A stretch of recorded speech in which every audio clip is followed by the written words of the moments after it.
When you see things that are broken, and you will see things that are broken, go fix them. We need to think about our plans being written in pencil, not pen, willing to change as the world changes and as we change. Depending on how well you want to do, and particularly if you're starting a company, you need to work super hard.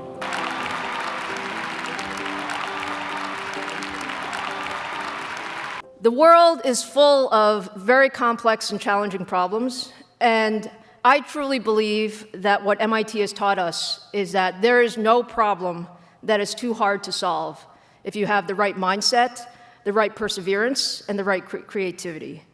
So, I advise you to run towards those problems, and you will have great luck throughout your career. You graduates are coming of age in an amazing time. As you leave Harvard, you have technology that members of my class never had. You have awareness of global inequity, which we did not have. And with that awareness, you likely also have an informed conscience that will torment you if you abandon these people whose lives you could change with modest effort. You have more than we had. You must start sooner and carry on longer. And I hope you will come back here to Harvard 30 years from now and reflect on what you have done with your talent and your energy. Because the real joy in life comes from giving. It comes from service. It comes from doing things for other people. That is what is so powerful about this. Nothing will make you happier than giving. Anyone taking on a complex problem is going to get blamed for not fully understanding it, even though it's impossible to know everything up front. Anyone taking initiative will always get criticized for moving too fast because there's always someone who wants to slow you down. In our society, we often don't take on big things because we're so afraid of making mistakes that we ignore all the things wrong today if we do nothing. The reality is, anything we do today is going to have some issues in the future. But that can't stop us from getting started. So what are we waiting for?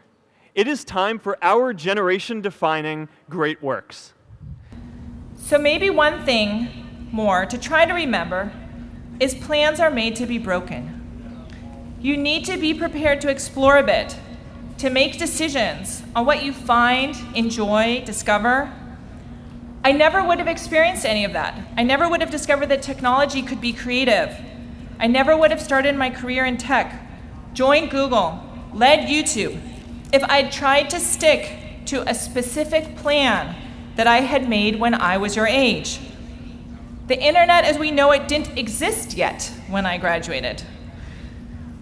We need to think about our plans being written in pencil, not pen, willing to change as the world changes and as we change. I guarantee you, you will change course, go backwards, spring forward, bounce sideways. Some of you will need to adjust the plans that you currently have because they'll turn out to be the wrong fit. And then I think that the final thing I would encourage you to do is, now is the time to take risk. You don't have, you don't have kids. Your obligation. Well, sorry, probably don't have kids.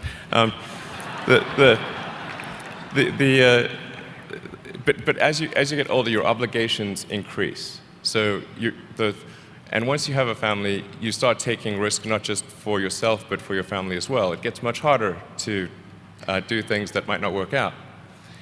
So now is the time to do that before you have those obligations. So I would encourage you to take risks now. Do something bold. Kingman Brewster, a former president of Yale, said, quote, "The presumption of innocence is not just a legal concept. In commonplace terms, it rests on the generosity of spirit, which assumes the best, not the worst, of a stranger." So my encouragement to you is to be the women and men who embody civility, who demonstrate a generosity of spirit in an ungenerous time, and who assume the best, not the worst, of the stranger, of those you do not know, people whose life experiences are different than yours, and who may see the world in a dramatically different way than you do. In doing so, you will make us a more decent and just society. You already have inside of you all of the amazing things you need to follow the dreams that you have. And if you get stuck along the way, there is a ton of free information available on the internet. Have faith in yourself and the person you're going to become. Know that you are capable of all of the growth that will be expected of you and that you expect from yourself. You will tackle every challenge headed your way. And if you don't, it won't be for lack of trying. Someone will always have an opinion about you. Whatever you do won't ever be enough. So find something important to you. Find something that you love. You're going to make a lot of mistakes. I've already made a ton of them, some of them very publicly, and it will feel terrible, but it will be okay. Just apologize as quickly as you can and pray for forgiveness. As you leave Berkeley, build resilience. Build resilience in yourselves. When tragedy or dismissment strike, know that you have deep within you the ability to get through anything, and I mean anything. I promise you do. As the saying goes, we are more vulnerable than we ever thought, but we are stronger than we ever imagined.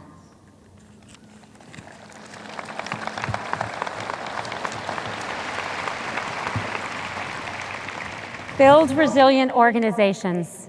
If anyone can do it, you can, because Berkeley is filled with people who want to make the world a better place. Never stop working to do so, whether it's a boardroom that's not representative or a campus that's unsafe.